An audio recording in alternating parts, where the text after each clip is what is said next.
Friends, KGF 1 లో చూసుకున్నట్లయితే ప్రతి సినిమాలో ఒకడు ఉంటాడు కదా, హీరోనా కాదురా విలన్. ఆ బుడ్డోడు ఎవరైతే ఉన్నాడో అతను ఎన్టీఆర్ అనమాట. ఏమిటండి మీరు మాట్లాడేది? అండ్ KGF చాప్టర్ 2 లో ఇతనికి ఏమీ తెలియదురా అని చెప్పి హీరోయిన్ కి కథ చెప్తాడు కదా, ఆ బుడ్డోడు ఎవరైతే ఉన్నాడో తను రామ్ చరణ్ అనమాట.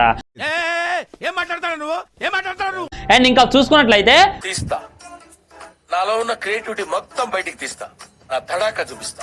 మన సలార్ ఏం చేస్తాడంటే రాకీ బాయ్ ని సముద్రంలో మునిగిపోతున్నటువంటి టైంలో అక్కడ ఉన్నటువంటి సబ్మెరీన్స్ అన్నిటికీ ఓనర్ మన సలార్ ప్రభాస్ అనమాట. నాకు అర్థం కాలేదు సార్. అక్కడ రాకీని మరియు ఆ బంగారాన్నంతా చూసి ఆ బంగారాన్నంతా గ్యాదర్ చేసి రాకీని రక్షిస్తాడు. నాకెందుకు రావు ఇలాంటి ఐడియాలు? ఆ తర్వాత రాకీ యొక్క చరిత్రను తెలుసుకుంటాడు. ఓకే ఓకే అర్థమైంది. అసలు ఎవరు నువ్వు? తెలీదురా, తెలిసినా చెప్పను.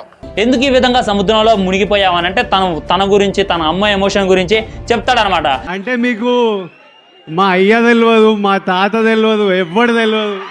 దాంతో ఈ విధంగా అంటాడు ప్రభాస్,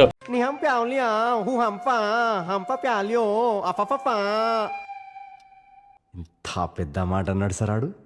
నువ్వు తీసుకెళ్లాల్సింది ప్రపంచంలో ఉన్న బంగారం మొత్తం కూడా, నేను దానికి హెల్ప్ చేస్తాను అని చెప్పి అక్కడ రాకీని ప్రభాస్ రక్షించి బయటికి వస్తారు.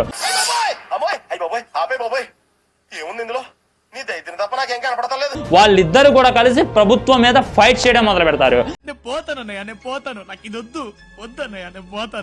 అప్పటికే రాకీకి సైన్యం ఉంది, కానీ సైన్యం ఎక్కడుందో రాకీ కూడా తెలియదు.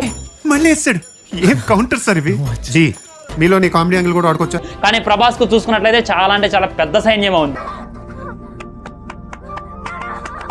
అదంతా కూడా సముద్రం అట్టడుగులో బాగానే ఉంది. అది దాన్ని యూజ్ చేసుకొని తెలుగు రాదు, ఇంగ్లీష్ రాదు, సన్నాసి అతవా. ఈ విధంగా రాకీ బాయ్ సైన్యం మరియు ప్రభాస్ సైన్యం కలిసి ఈ విధంగా ఒక ప్రభుత్వం మీద దాడి చేయడం మొదలు పెడతారు.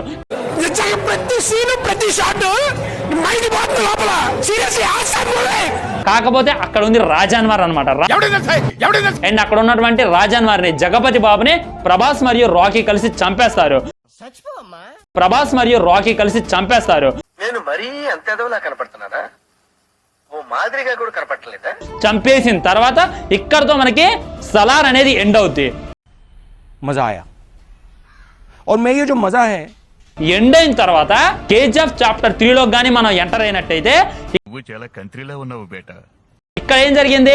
ప్రభాస్ మరియు రాకీ కలిసి రాజన్మార్ ని చంపేశారు. రాజన్మార్ యొక్క కొడుకు ఎవరో కాదు, ఎన్టీఆర్ అనమాట.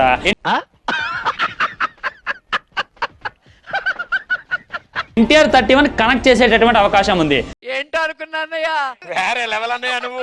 నా తండ్రిని చంపింది వీళ్ళిద్దరు అని చెప్పి తన సైన్యాన్ని వేసుకొని వాళ్ళిద్దరి మీదకి యుద్ధానికి వెళ్తాడు. యుద్ధానికి వెళ్ళిన తర్వాత తను కలిసే వాళ్ళిద్దరిని కూడా ఓడిస్తారు. ఏం జరిగింది? ఏం జరుగుతోంది? ఏం జరగబోతోంది? నాకిప్పుడే తెలియాలి, తెలిసి తీరాలి. ఇగో ఈ పోరుడు ఇంట్లో పాయకళ్ళకి ఇంకొచ్చి కూర్చున్నాడు. గడివి ఇట్లా మగ్గు మర్చిపోయినారంట. తుడుచుకోనికి ఆకులు దిక్కు ఇట్లా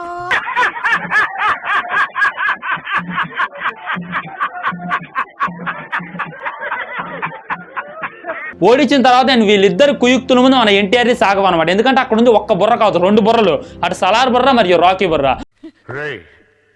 నేనే పెద్ద నటుడిని, నా దగ్గర నటిస్తావా?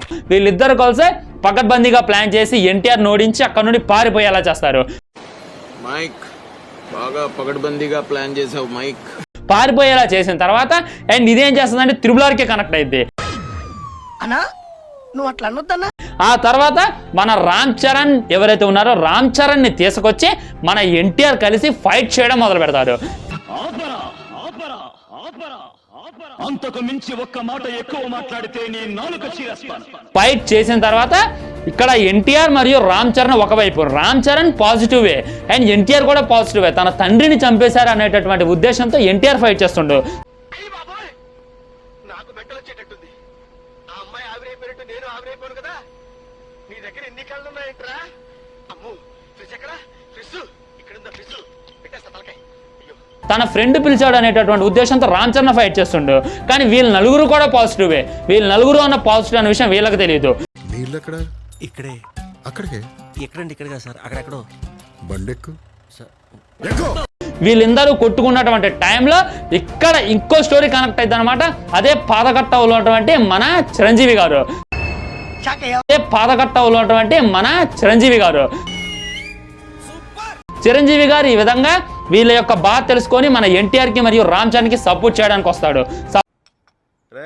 అమాయకుడిని నన్ను అనుమానిస్తే కళ్ళు పోతాయిరా. సపోర్ట్ చేయడానికి వచ్చిన తర్వాత చిరంజీవి బలం ముందు సలార్ బలమైన రాకీ బలమైన నిలబడదు. దాంతో వాళ్ళిద్దరు కూడా ఓడిపోతారు. ఓడిపోతున్నటువంటి టైంలో వీళ్ళకి సపోర్ట్ చేయడానికి అప్పుడు ఇంకో వ్యక్తి వస్తాడు. అతనే అఖండ అనమాట.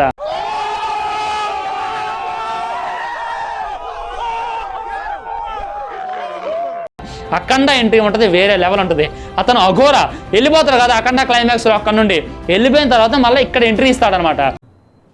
మూర్తి గారు, ఇలాంటప్పుడే గుండె రాయి చేసుకోవాలి.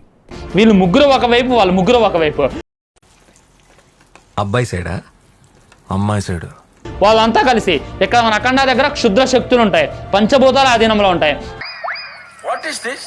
నేను ఇంత స్వీట్ గా మాట్లాడుతుంటే రిప్లై ఇవ్వకుండా వెళ్ళిపోతున్నాడు. వాళ్ళ దగ్గర పంచభూతాలు అనే ఆధీనంలో ఉండవు, కానీ మన ఆచార్య దగ్గర కూడా అప్పటికే ఆ పాతగట్టంలో ఉండి అదంతా కూడా నేర్చుకుంటాడు. ఎందుకు పుడతారో కూడా తెలియదండి మనుషులు కొంతమంది.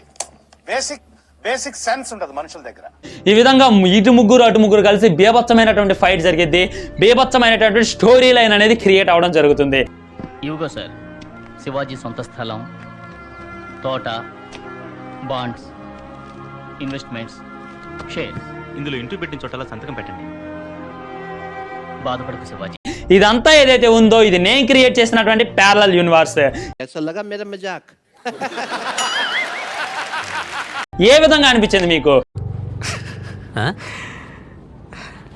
ఏంటి ఏం చేస్తున్నావు?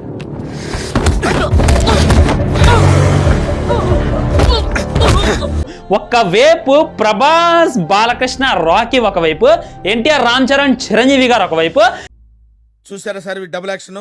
అండ్ అల్లు అర్జున్ ఎవరైతే ఉన్నారో ఇందులో గెస్ట్ రోల్ గా రావాలి. వెనకడు కోడు తుపాకి లేకపోయినా లపాకి కావాలన్నా అంట. ఇంకో పెద్ద ప్యారలల్ యూనివర్స్ కాదు కదా, ఒక తోపు మూవీని క్రియేట్ చేయొచ్చు. ఏమి జ్ఞానం మీ జ్ఞానానికి ఏ అవార్డు ఇచ్చినా సరిపోదు. ఓల్డ్ అవతార్ మూవీ రికార్డును కూడా ప్లే అవతల పడేయచ్చు అని చెప్పి నాకు అనిపించింది ఫ్రెండ్స్. మాకు నమ్మకం లేదు దొరా, ఏమనుకో. తమిళ్ విక్రమ్ నైనా, సూర్యనైనా, కమల్ హాసన్ అయినా, రజనీకాంత్ అయినా కానీ యాడ్ చేసి ఒక పెద్ద మూవీని తీస్తే ఏ విధంగా ఉంటది? అది రామ్ జనరల్ గా రోజు అందరూ ఉంటారు అనేది మీ ఒపీనియన్ ద్వారా తెలియజేయండి. నేను ఇప్పుడు దాకా చెప్పింది ఏదైతే ఉందో నేను క్రియేట్ చేసినటువంటి మూవీ స్టోరీ. దీంట్లో ఇంకా చాలా ఇన్డెప్త్ ఉంది. ఏదైనా ఒక విషయం సగం వింటానికి చిరాకు నాకు. రెండోసారి కూడా వినాలా?